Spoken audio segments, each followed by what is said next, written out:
উত্তরাধিকার প্রতিষ্ঠিত হয় কিভাবে? আমরা কি সবাই জানি?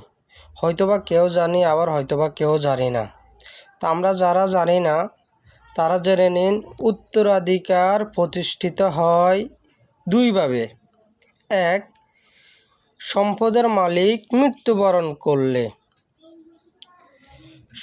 যে ব্যক্তি সম্পদের মালিক, উনি যদি মারা যান, তাহলে ওনার ছেলে মেয়ে যারা আছেন তারা ওই সম্পদ উত্তরাধিকার হিসাবে মালিক হবেন।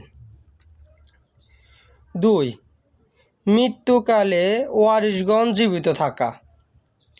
মৃত্যুকালে যদি ওয়ারিশগণ জীবিত না থাকে তাহলে উত্তরাধিকার হবে না।